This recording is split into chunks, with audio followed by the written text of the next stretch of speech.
బిడ్డలారా, ప్రభువైన యేసుక్రీస్తు వారి నామంలో మీ అందరికీ నా హృదయపూర్వకమైన వందనాలు చెల్లిస్తున్నాను. ప్రతిరోజు ఇదే ఛానల్లో ఇదే సమయానికి దేవుని వాక్యాన్ని వీక్షించడానికి దేవుడు కృప చూపించినందుకు దేవునికి ఎన్నో వందనాలు. ఈ కార్యక్రమం ద్వారా దేవుని వాక్యాన్ని ఆలకిస్తున్నా మీకు కూడా నా హృదయపూర్వకమైన వందనాలు చెల్లిస్తున్నాను. దేవుని బిడ్డలారా, ఈరోజు దేవుని వాక్యాంశము విశ్వాసమును దెబ్బతీసేవి లేక విశ్వాసమును పాడు చేసే కొన్ని అంశాలను గురించి కొన్ని భాగాలుగా మనం ధ్యానిస్తున్నాం. మొదటి భాగాల్లో అనేక విషయాలు మనం ధ్యానం చేసాం. మరి ఈ భాగంలో మరికొన్ని విషయాలు మనం ధ్యానం చేసే ముందుగా ప్రార్థన చేసుకొని దేవుని ఆత్మ సహాయాన్ని మనం తీసుకుందాం. పరిశుద్ధుడా, ఘనమైన తండ్రి, ఈ వాక్యాన్ని ఆలకిస్తున్న ప్రతి బిడ్డను ఇప్పుడే మీ స్వాధీనపరచుకోండి. మాట్లాడండి, వినే చెవి, గ్రహించే హృదయం దయచేయండి.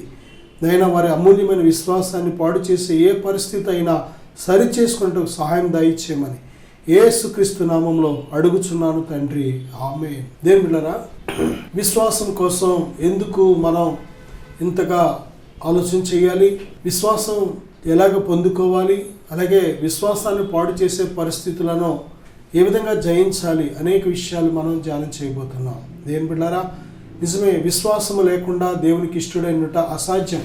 విశ్వాసము ద్వారానే వారు మనకు ముందు వెళ్ళిన భక్తులు, మనకు ముందు ప్రయాణం చేసిన ఆత్మీయులు, విశ్వాసము ద్వారానే వారు గొప్ప గొప్ప దేవుని చేత మెప్పు పొందినట్లు మనం చూస్తున్నాం. దేవుని బిడ్డలారా, విశ్వాసము లేకుండా దేవునికి ఇష్టడైనట్టు అసాధ్యం. కనుక విశ్వాసము లేకే అనేక అద్భుతములు మరి ప్రభువైన యేసుక్రీస్తు వారు అక్కడ చేయలేదు అనే విషయాన్ని కూడా మనం చూస్తున్నాం. కనుక విశ్వాసము మనం కలిగి ఉందాం. దేవుని బిడ్డలారా, ఈ విశ్వాసం ఎలాగ మనం కలిగి ఉండగలమంటే, ప్రియ బిడ్డలారా, వినుట వలన ప్రభువైన యేసుక్రీస్తు వారిని గురించి దేవుని వాక్యాన్ని మనం ఎంతగా వింటామో, ధ్యానిస్తామో, లోబడతామో ఆ వాక్యానికి, అంతగా మనలో విశ్వాసం అనేది డెవలప్ అవుతూ ఉంటుంది. విశ్వాసం ఎంత ఎక్కువగా ఉంటే అంత ఎక్కువైన గొప్ప కార్యాలు మన జీవితాల్లో మనం చూడగలం. దేవుని బిడ్డలారా, విశ్వాసము కాపాడుకోవాల్సిన బాధ్యత కూడా ప్రతి ఒక్కరి మీద ఉన్నది. విశ్వాసము కాపాడుకోకపోతే, విశ్వాసాన్ని కన్నా మనం పాడు చేసుకుంటే, మరి దేవునికి మనకున్న విలువైన సహవాసం సంబంధాన్ని మనం కోల్పోయే అవకాశం ఉంటుంది. అంతేకాదు, విశ్వాసము లేకపోతే మరి దేవుని నుంచి ఏమీ కూడా పొందుకోలేని పరిస్థితి. కాబట్టి అమూల్యమైన విశ్వాసాన్ని మనం కాపాడుకుందాం. విశ్వాసాన్ని అభివృద్ధి చేసే దేవుని వాక్యాన్ని ఎక్కువగా మనం ధ్యానించేద్దాం. ప్రియ బిడ్డలారా, విశ్వాసాన్ని పాడు చేసే కొన్ని పరిస్థితులు కానీ మనం చూసినట్లయితే, మత్తయి సువార్త 15వ అధ్యాయం 19 నుంచి 20 వరకు చూసినట్లయితే, హృదయములో దురాలోచనలు, నరహత్యలు, వ్యభిచారములు, వేశ్యాగమనములు, దొంగతనములు, అబద్ధ సాక్ష్యములు, దేవదూషణలు హృదయములో నుండియే వచ్చును. ఇవే మనిషిని అపవిత్రపరచును, కానీ చేతులు కడుక్కొనకుండా భోజనం చేయడం వల్ల కాదు అని ప్రభు చెప్పినట్టు మనం చూస్తున్నాం.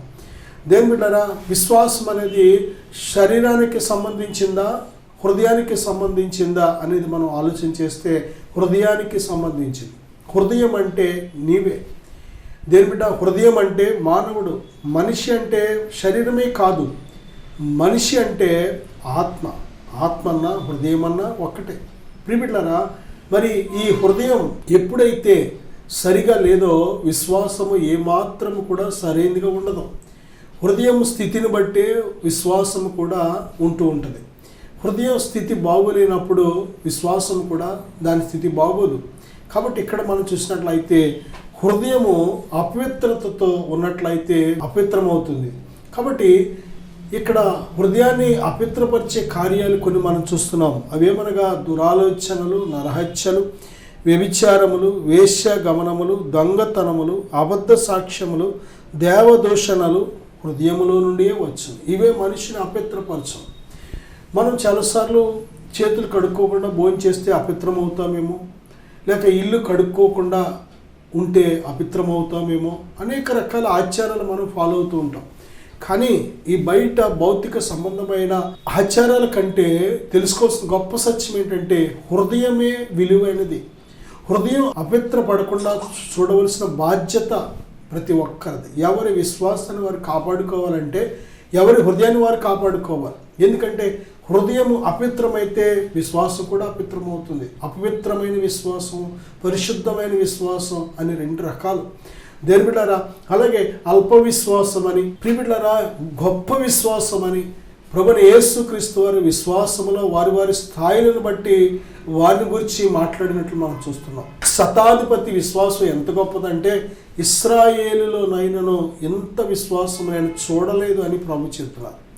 అంతేకాదు దేని బిడ్డారా, అల్ప విశ్వాసము అనేది చాలా లీస్ట్ విశ్వాసంగా మనం చూస్తున్నాం. మీకు మినిమం ఆవగింజంత అల్ప విశ్వాసం ఉన్నా సరే, ఆవగింజంత విశ్వాసం ఉన్నా సరే, ఈ కొండను చూసి నువ్వు వెళ్ళి సముద్రంలో పడుగా కంటే అది పడుతుందని ప్రభు చెప్పారు. అంటే విశ్వాసం ఎంత గొప్పదో చూడండి, విశ్వాసానికి ఉన్న శక్తి ఎంత గొప్పదో చూడండి. ఆవగింజంత విశ్వాసం ఉన్నా సరే అద్భుతం జరుగుతుంది. ఎందుకంటే విశ్వాసానికి గుణం అటువంటిది. దేని బిడ్డారా, విశ్వాసము ఎంత శక్తివంతమైందంటే విశ్వాసమే మనను బలవంతులుగా చేసింది. విశ్వాసము ద్వారానే అద్భుత కార్యాలు మనం చూడగలుగుతాం. విశ్వాసము లేకుండా దేవునికి ఇష్టమైనట్టు అసాధ్యం.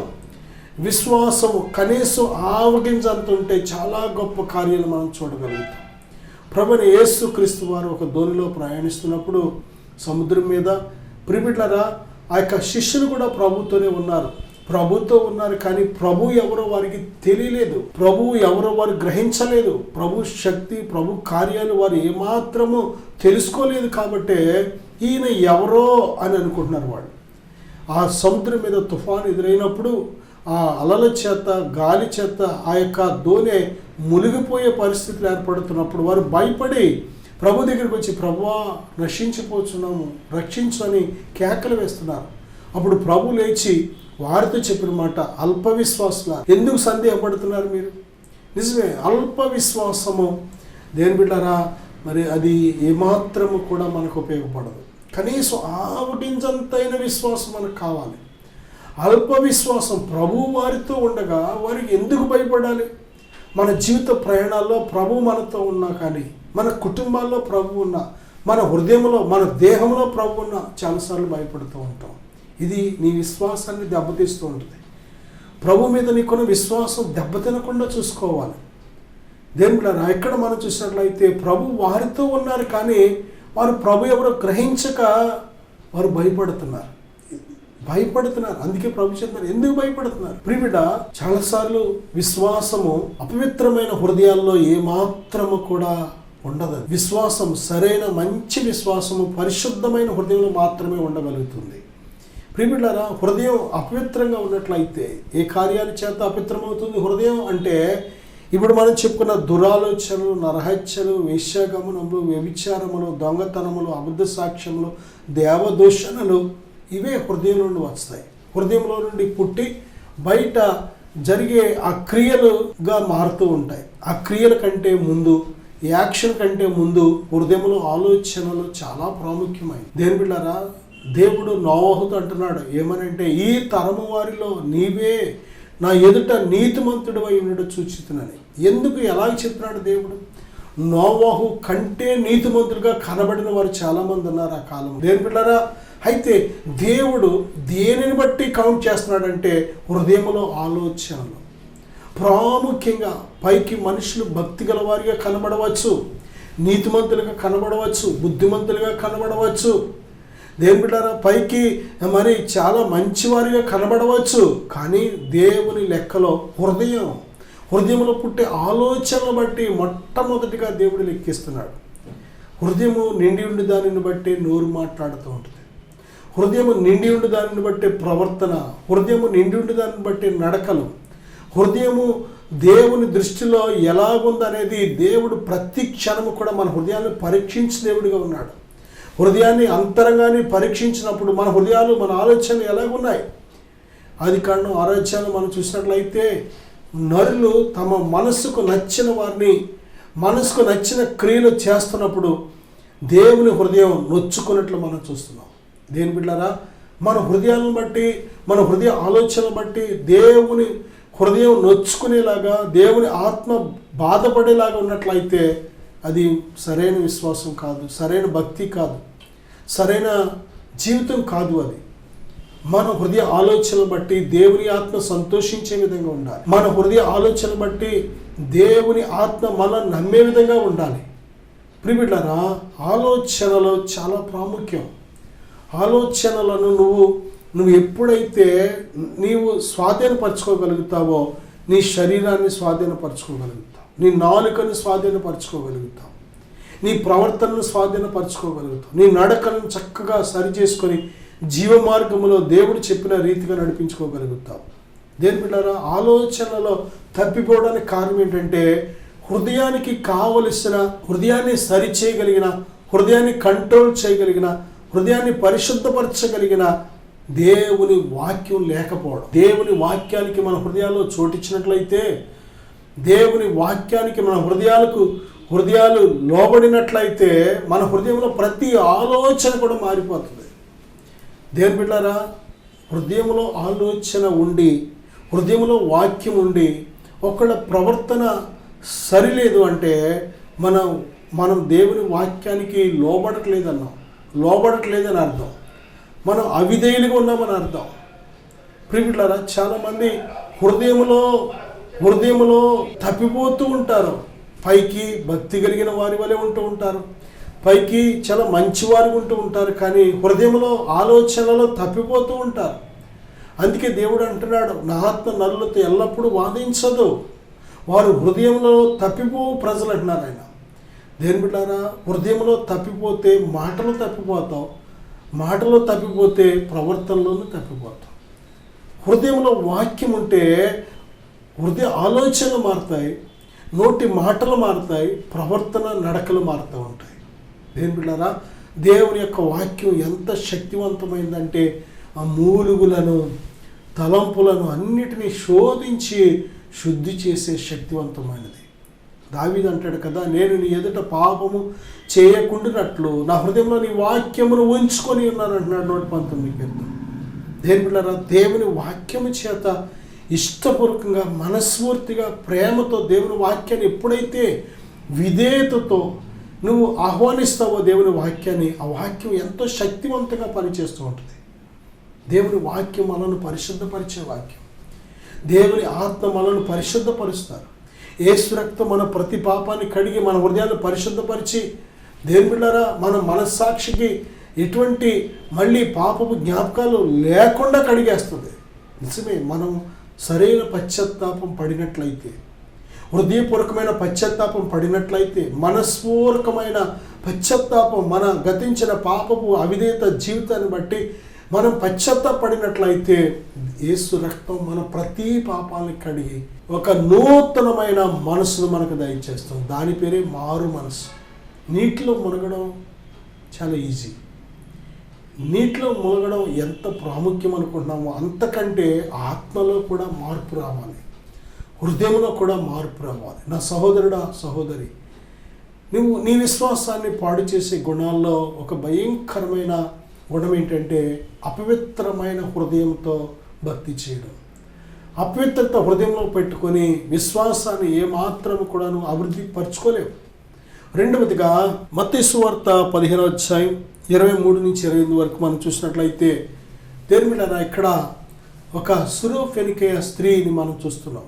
ఆమె తన కుమార్తె దెయ్యం పట్టి బాధపడుతుందని ప్రభు యొద్దకు వచ్చి చెప్పింది. ప్రభువా, నా కుమార్తె దెయ్యం పట్టి బహు బాధపడుతుందని ప్రభు దగ్గర కన్నీటితో తన హృదయాన్ని కుమ్మరించి ఆమె తన బాధను వేడబుచ్చుకుంది. ప్రభు ఒక్క మాట కూడా చెప్పలేదు.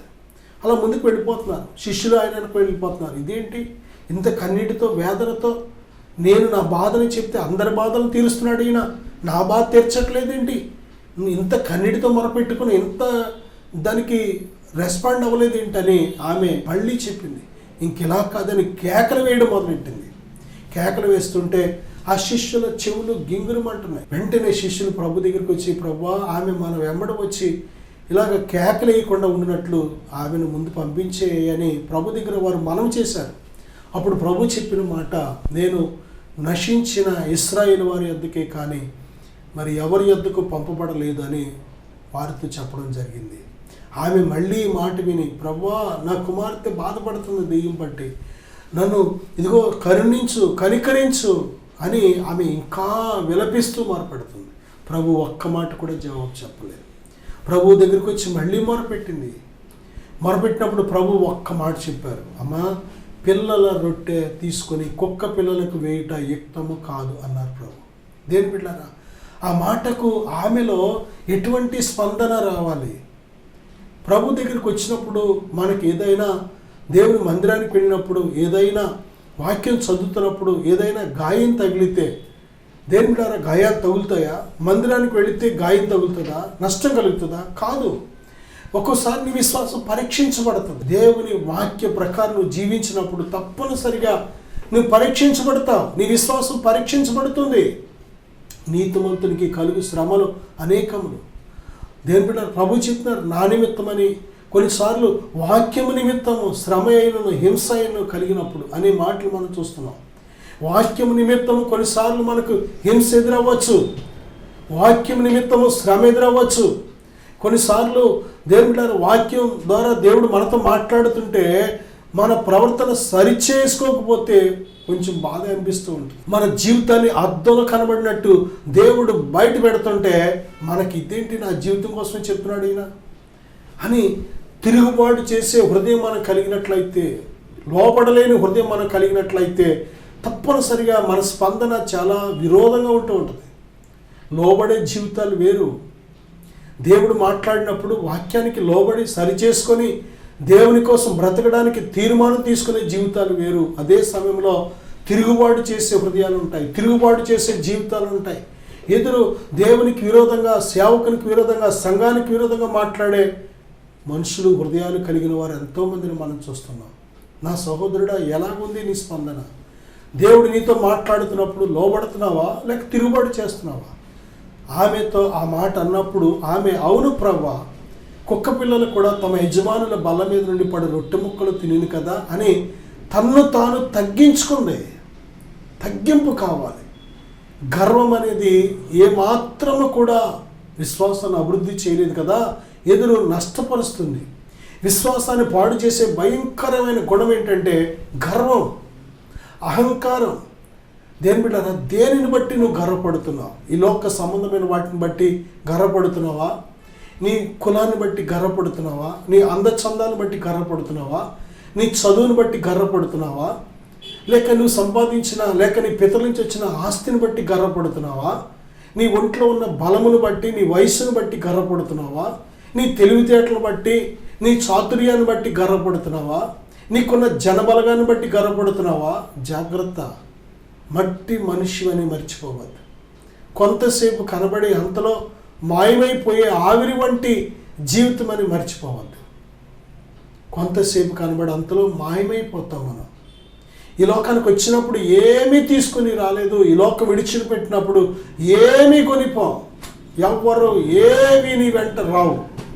ఈ లోకంలో ఉన్నప్పుడే నాది, ఆ పొలం నాది, ఆ బిల్డింగ్ నాది, ఆ బంగారం నాది, ఆ వాహనాలు నావి, అధికారం నాది, ఆ డబ్బు నాది, ఆళ్ళు నా వాళ్ళే, ఏళ్ళ నా వాళ్ళే, అది నాదే, ఇది నాదే, అన్నీ నాయే అంటూ ఉంటాం.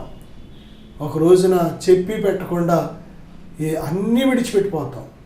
దేని ప్రియబిడ్డ, దేనిని బట్టి మనం గర్వపడాలి. ఈ లోకంలో ఏది స్థిరమైంది కాలేనప్పుడు, మనమే స్థిరం కాలేనప్పుడు దేనిని బట్టి గర్వపడాలి? గర్వపడేవాడికి జ్ఞానం లేదు. గర్వపడేవాడికి నిజమైన జ్ఞానం లేకే నాశనానికి ముందు గర్వం. చాలామంది పడిపోయి ఉన్నారు. కారణం ఏంటంటే వారు గర్వపడ్డారు. ఆఖరికి శత్రువైన సాతాను కూడా ఒకప్పుడు గొప్ప దేవదూతగా అభిషేకించబడి దేవునికి గొప్ప పరిచయం చేసిన లూసిఫర్గా దేవదూతగా ఉన్నాడు. అయితే దేని బిడ్డలారా, ఎప్పుడైతే గర్వం తనలోకి వచ్చిందో గెంటివేయబడ్డాడు, అణిచివేయబడ్డాడు, దేవుడిచ్చిన ఉన్నతమైన స్థానం నుంచి తీసివేయబడ్డాడు. కారణం ఏంటో తెలుసా? గర్వం. ఈరోజు మనుషులకు కూడా భయంకరమైన ఈ గర్వం వచ్చిందంటే, నాకు అన్నీ తెలుసు, నాకు ఎవరు చెప్పక్కర్లేదు, నాకు అంతా తెలుసు, నాకు అన్నీ తెలుసు, నాకు ఎవరు చెప్పక్కర్లేదు, నేను ఎవరి మాట విన్నాం అని ఆలోచనలకు ఎప్పుడైతే వస్తున్నాయో గర్వం ఉందని అర్థం. ప్రియబిడ్డలారా, లేక నీవు కలిగిన ఆస్తిని బట్టో, నీకు కలిగిన ఇందాక మనం చదువుకున్న లిస్టులో ఏదైనా దేనిని బట్టి అయినా నువ్వు గర్వపడినట్లయితే ఇక ఎవరికి లోబడవు, ఎవరి మాట వినవు. మరి ముఖ్యంగా దేవుని మాట వినవు, దేవునికి లోబడవు. ఎందుకంటే గర్వం అనేది భయంకరమైన వ్యాధిగా పట్టేసింది. హృదయం అంతా కూడా గర్వం నిండిపోయింది. కాబట్టి గర్వపు మాటలు మాట్లాడుతూ ఉంటావు. నువ్వు చెప్పిందే గొప్పదన్నట్టు, నువ్వు చెప్పిందే కరెక్ట్ అన్నట్టు మాట్లాడుతూ ఉంటావు. నీ మాటే అందరు వినాలన్నట్టు ప్రవర్తిస్తూ ఉంటావు. నీ స్థాయిని మర్చిపోయి, దేవుడు నీకు ఇచ్చిన స్థాయి మర్చిపోయి నేను అత్యధికముగా హెచ్చించేసుకుంటూ ఉంటావు. ఈ గర్వం అనే వ్యాధి ఉంటే విశ్వాసం ఏమాత్రము కూడా అభివృద్ధి చెందదు కదా, ఉన్న విశ్వాసం కూడా పాడైపోతూ ఉంటుంది. నా సహోదరుడా, ప్రభు చెప్తున్నారు, మీరు ఈ చంటి బిడ్డల వలె తన్ను తాను తగ్గించుకుని వాడు ఎవడో పరలోక రాజ్యంలో గొప్పవాడు. చంటి బిడ్డల వలె మారు మనసు పొందండి, అప్పుడే పరలోక రాజ్యాన్ని మీరు అర్హులని ప్రభు. చంటి బిడ్డకుండే లక్షణాలు ఏంటో తెలుసా? అసలు వాడికి ఏమీ తెలియదు. పగలు ఉండదు, దేశం ఉండదు, అసూయ ఉండదు, కక్ష ఉండదు, గర్వం ఉండదు, అబద్ధం తెలియదు వాడికి, చెడు చూపులు తెలియదు, చెడు మాటలు ఏంటో తెలీదు. వారికి ఏమి భాష రాని ప్రతి ఆ బిడ్డ కూడా ఆ చంటి బిడ్డలో ఎంత పరిశుద్ధులో వాడు. అటువంటి మనసు మనం కలిగి ఉండాలి. అప్పుడే దేవుడు మనలో నివాసం చేయగలడు. అప్పుడే దేవుడు మనల్ని బట్టి ఆనందించగలడు. చంటి బిడ్డలు అంటే ఆయనకి చాలా ఇష్టం. చంటి బిడ్డలను నా ఎద్దుకు రానియండి, పరలోక రాజ్యము ఇలాంటి వారిది. అంటే చంటి బిడ్డలు వలే మనం మారకపోతే పరలోక రాజ్యం ఏమాత్రం కూడా వెళ్ళలేం. దేని బిడ్డ, నీ విశ్వాసాన్ని పాడు చేసే భయంకరమైన పరిస్థితులలో మొదటిది హృదయంలో అపవిత్రత, రెండోది గర్వం, మూడోది అభ్యంతరాలు వస్తూ ఉంటాయి. ఈ లోకంలో అభ్యంతరాలు రాక తప్పవని ప్రభు స్పష్టంగా చెప్తున్నారు. అభ్యంతరములు తప్పనిసరిగా వస్తాయి, కానీ అభ్యంతరాలు ఎవరి వల్ల వచ్చినా వానికి శ్రమ. కొన్నిసార్లు మన చెయ్యి మనల్ని అభ్యంతరపరుస్తూ ఉంటుంది, కొన్నిసార్లు మన కన్ను మనల్ని అభ్యంతరపరుస్తూ ఉంటుంది, కొన్నిసార్లు మన కాలు మనల్ని అభ్యంతరపరుస్తూ ఉంటుంది. ప్రభు ఎంత కఠినంగా చెప్పారంటే, నీ కన్ను నిన్ను అభ్యంతరపరిస్తే పెరికేయమంటున్నారు, నీ చెయ్యి నిన్ను అభ్యంతరపరిస్తే నరికేయమంటున్నారు. ఎందుకంటే 2 చేతులు 2 కాళ్ళు 2 కళ్ళు ఆరోగ్యం అంతా బాగుండి, అవయవాలన్నీ బాగుండి నిత్య నరకానికి వెళ్ళి నువ్వు కాలిపోయే కంటే, ఒకవేళ కుంటివాడువో గుడ్డివాడువో అంగవైకల్యం కలిగినా సరే నీ ఆత్మ నిత్యరాజ్యంలో జీవంలో ప్రవేశించడం మేలని ప్రభు చెప్తున్నారు. అంటే దేని బిడ్డారా, దేవుని రాజ్యము ఎంత విలువైనదో, నిత్య జీవం అనేది ఎంత అవసరమైనదో, ఈ లోకంలో మనం కలిగి ఉన్న అవయవాల కంటే, మనం కలిగిన సమస్తము కంటే విలువైనది ఏంటో తెలుసా? నిత్య జీవం. ఆ నిత్య జీవం మనం పొందుకోవాలంటే తప్పనిసరిగా అభ్యంతరాలు జయించాలి. అందుకే అపొస్తలుడైన పౌలు ఏమంటాడంటే, నేను అందరికీ ప్రకటించిన తర్వాత ఒకవేళ నేను భ్రష్టునైపోతానేమోనని నా శరీరమును నలగొట్టుచున్నాను అంటున్నాడు ఆయన. ఎలాగ నలగొట్టడం అంటే ఉపవాసం అనేది నీ శరీరానికి ఓ చక్కటి మందు, శరీర క్రియలను జయించడానికి చాలా విలువైన మందు. శరీరాన్ని తప్పనిసరిగా మనం ప్రభు కోసం నలగొట్టాలి. శరీరంలో దేవుని బిడ్డలారా, ఆ బలహీనత ఎప్పుడైతే ఏర్పడుతూ ఉంటుందో ఆత్మ బలపడుతూ ఉంటుంది. చాలామందిని మనం చూస్తూ ఉంటాం, శరీరంలో ఎంతో బలంగా, సౌందర్యంగా, దృఢంగా, చాలా గొప్పగా ఉంటూ ఉంటారు, హోందంగా ఉంటూ ఉంటారు, కానీ ఆత్మీయ జీవితాలు శూన్యం, చాలా బలహీనంగా ఉంటూ ఉంటారు. ఆత్మలో శోధన జయించలేరు, శ్రమ వస్తే జయించలేరు, ప్రభు కోసం ఎటువంటి పరిస్థితిని జయించలేని బలహీనంగా ఉంటూ ఉంటారు. శత్రువైన సాతాన్ని కానీ, లోకాన్ని కానీ, శరీరేచ్ఛలను కానీ జయించలేక ఓడిపోతూ ఉంటారు. శరీరానికి మాత్రమే చాలా గంభీరంగా, చాలా అందంగా, చాలా బలముగా, దృఢంగా కనబడతారు, కానీ ఆత్మలో శూన్యముగా, బలహీనులుగా, ఏమాత్రం కూడా విజయవంతమైన జీవితం లేని వారు ఉంటూ ఉంటారు. నా సహోదరుడా, సహోదరి, ఒకసారి ఆలోచించే. నీ ఆత్మ బలంగా ఉంటేనే నీ ప్రవర్తన బలంగా ఉంటుంది. నీ ఆత్మ బలంగా ఉంటేనే నీ భక్తి బలంగా ఉంటుంది. నీ ఆత్మ బలంగా ఉంటేనే నీ ఆత్మీయ ప్రయాణం బలంగా ఉంటుంది. దేని బిడ్డ, నువ్వు బలంగా ఉండాలని ప్రభు చెప్తున్నారు. బలవంతులై ఉండండి, ప్రభువునందు బలవంతులై ఉండాలి. దేవునిని బట్టి మనం బలవంతులై ఉండాలి. వాక్యమనే బలమైన ఆహారాన్ని మనం ఎప్పుడైతే భుజిస్తామో, వాక్యమనే బలమైన ఆహారం చేత మనం పెంచబడుతూ ఉంటామో అప్పుడే మన ఆత్మ కూడా బలంగా ఉంటూ ఉంటుంది. ఏ జీవితంలో వాక్యం అనే బలమైన ఆహారం ఉండదో వారు ఆత్మీయంగా బలహీనంగా ఉంటూ ఉంటారు. అందుకే దేవుని బిడ్డలారా, మన యొక్క విశ్వాసాన్ని కాపాడుకోవాలంటే తప్పనిసరిగా ఉపవాస ప్రార్థన కూడా మనకు అవసరం. ఎందుకంటే అభ్యంతరపరిచే అవయవాలు మనలో ఉంటూ ఉంటాయి. చాలా మందిలో వెళ్ళొద్దు అంటే అక్కడికే తీసుకెళ్తూ ఉంటాయి కాళ్ళు, చూడొద్దురా అంటే అవే చూడడానికి తీసుకెళ్ళిపోతూ ఉంటాయి కళ్ళు, చెయ్యొద్దురా అంటే ఆ పనులే చేయడానికి చేతులు ప్రేరేపిస్తూ ఉంటాయి. కనుక ఇటువంటి అభ్యంతరాలు జయించాలి అంటే, మనుషుల వల్ల అభ్యంతరాలు జయించాలంటే, పరిస్థితుల వల్ల కలిగే అభ్యంతరాలు జయించాలి అంటే తప్పనిసరిగా శరీరాన్ని నలగొట్టే విధానం మనకు కావాలి. నా సహోదరుడా, సహోదరి, నీ విశ్వాసం బంగారం కంటే అమూల్యమైనది కనుక విశ్వాసాన్ని కాపాడుకో. విశ్వాసంలో బలవంతుడిగా ఉండు. నేను నీకోసం చాలా ప్రార్థన చాలా ఆశపడుతున్నాను. విశ్వాసంతో ఎక్కివించండి. పరిశుద్ధుడా, ఘనమైన తండ్రి, నీ బిడ్డల విశ్వాసాన్ని పాడు చేసే ఏ పరిస్థితి ఉన్నా ఇప్పుడే సహాయం చేయండి. వాటిని జయించుటకు సహాయం దయచి నాయనా. అప్పుడు హృదయాన్ని పరిశుద్ధంగా మీ కొరకు కాపాడుకున్నట్టుకు సహాయం దయచి. అలాగే తండ్రి, విశ్వాసాన్ని పాడు చేసే ఎటువంటి గర్వం ఉన్నా సరే ఇప్పుడే సరిచేయండి. అభ్యంతరపరిచే అవయవాలు ఉంటే వాటిని ఎలా జయించాలో, శరీరాన్ని అపొస్తలైన పౌలు వలె ఏ విధంగా నలగగొట్టి విజయాన్ని సంపాదించాలో నీ బిడ్డలకు సహాయం దయచేయండి. పరిశుద్ధాత్మదేవ, ఈ ప్రార్థన ఏకీవిస్తున్న ప్రతి బిడ్డను ఇప్పుడే బలపరచమని, దీవించమని యేసుక్రీస్తు నామములో ప్రార్థిస్తున్నాను తండ్రి. ఆమేన్. God bless you.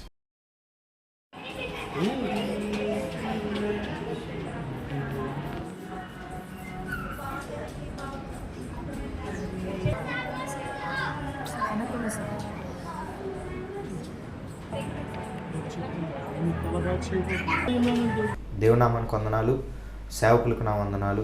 నా పేరు వినయ్ కుమార్, మాది పెద్దతాడేపల్లి గ్రామము. నేను కూడా దేవుడు నమ్ముకొని దేవుడి మందిరానికి అయితే వెళ్ళేవాడిని, కానీ నా ఆత్మీయ జీవితం అంత ఫలవంతంగా లేదు. అనేకమైన బంధకాలతో నా ఆత్మీయ జీవితము ఉంటూ ఉండేది. అలాగే ఒకరోజు సేవకులు ఎనైటింగ్ వాటర్ ద్వారా ప్రార్థన చేస్తున్నారని నేను విన్నాను. ఆ ప్రార్థన చేయించుకున్న వారి జీవితంలో ఎన్నో గొప్ప కార్యాలు దేవుడు చేశారు. చాలామంది విడుదల లేని వారు విడుదల పొందుకున్నారు, స్వస్థత లేని వారు స్వస్థత పొందుకున్నారు. ఎప్పుడైతే ఆ సాక్ష్యాన్ని నేను విన్నానో, నా జీవితంలో కూడా దేవునిలో బలంగా సాగాలని, దేవునిలో నడవడానికి, నేను కూడా దేవునిలో స్థిరముగా ఉండాలని చెప్పి ఒకరోజు సేవకుల యొద్దకు వెళ్ళి ప్రార్థన చేయించుకున్నాను. ఎప్పుడైతే సేవకుల ద్వారా ప్రార్థన చేస్తున్నప్పుడే దేవుడు నన్ను బలంగా తాకారు. వెంటనే నా హృదయం నుంచి ఏదో ఒక తెలియని బంధకం, ఏదో ఒక చీకటి నా నుంచి బయటికి వెళ్ళిపోవడం నేను గ్రహించాను. ఎప్పుడైతే అలా చీకటి బంధకం నా నుంచి వెళ్ళిపోయిందో నా హృదయం చాలా తేలికైంది. దేవుడు తన బలమైన ఆత్మతో నన్ను నింపి నన్ను స్థిరపరిచి తన ఆత్మతో నన్ను ముద్రించారు. ఆ రోజు నుంచి ఈ రోజు వరకు కూడా నా జీవితంలో దేవుడు ఎన్నో గొప్ప కార్యాలు చేశారు. అప్పటి నుంచి నా ఆత్మీయ జీవితంలో బలమైన ఆత్మీయ జీవితంలో నేను కొనసాగించగలుగుతున్నాను. దానికి కారణం ఆ రోజు సేవకుల ద్వారా నేను ప్రార్థన చేయించుకున్నప్పుడు దేవుడు సేవకుల్లో ఉండి సేవకుల ద్వారా తన ఆత్మతో నన్ను నింపి ఈరోజు ఇలా గొప్పగా ఉన్నతమైన స్థానంలో ఆత్మీయ స్థితిలో దేవుడు నన్ను నిలబెట్టారు. దేవుడు నా జీవితంలో చేసిన ఈ కార్యమును బట్టి దేవునికే సమస్త మహిమ, ఘనత, ప్రభావములు యుగయుగములు చెల్లునుగాక. సేవకులకు కూడా నా ప్రత్యేక వందనాలు.